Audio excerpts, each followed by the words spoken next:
বিগত যে সরকার তাকে ভারত গভর্নমেন্ট ব্যবহার করছে। বিরোধী ছাত্র আন্দোলনের যে উদ্দেশ্যটা এটা তারা ব্যাহত করার সর্বদিক থেকে পায়তারা চালাচ্ছে। আমরা যেন কোনো প্রকার সহিংসতায় না যাই।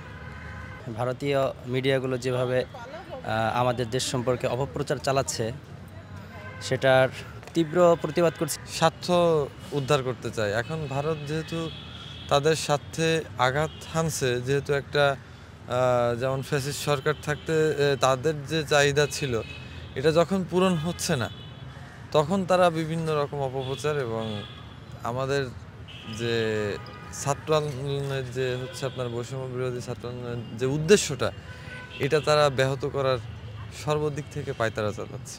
আমাদের করণীয় হচ্ছে সকল বিষয়ে কান্না দিয়ে, সকল বিষয়ে দিকে না তাকিয়ে আমাদের যে উদ্দেশ্য, আমাদের যে লক্ষ্য, আমাদের যেটার জন্য আমাদের আজকে এই গণঅভ্যুত্থান, এইটাতে ফোকাস করা উচিত। আমরা যেন সবাই ধর্ম বর্ণ নির্বিশেষে সকলেই যেন আমরা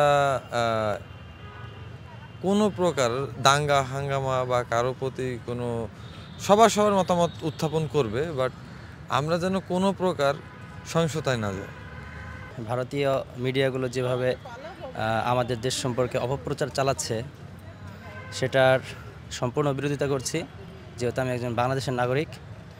আর অ্যাজ এ মুসলিম সেজন্য আমি তীব্র প্রতিবাদ করছি। এজন্য তারা ধর্মীয় একটি দাঙ্গা লাগানোর জন্য গভীর ষড়যন্ত্র এবং অপচেষ্টা চালাচ্ছে, যার কারণে আমাদের যে হিন্দু মুসলিম খ্রিস্টান আমরা যে ঐক্যবদ্ধভাবে এখানে বসবাস করছি যুগ যুগ ধরে, এটার সম্প্রীতি সৌহার্দ্য এটা নষ্ট করার চেষ্টা করছে। তো সুতরাং আমি এই কথা বলতে চাই যে আমরা সবাই এদেশের নাগরিক, আমরা সবাই মিলেমিশে থাকবো, আমরা সবাই ভাই ভাই, দেশের খাতিরে আমরা সবাই ভাই ভাই। আমরা একে অপরের প্রতি সম্মান শ্রদ্ধাবোধ অবশ্যই অটুট রাখবো এবং এইসব যে অপপ্রচার চালাচ্ছে এগুলো থেকে বিরত থাকার চেষ্টা করবো ইনশাল্লাহ। বিগত যে সরকার তাকে ভারত গভর্নমেন্ট ব্যবহার করছে।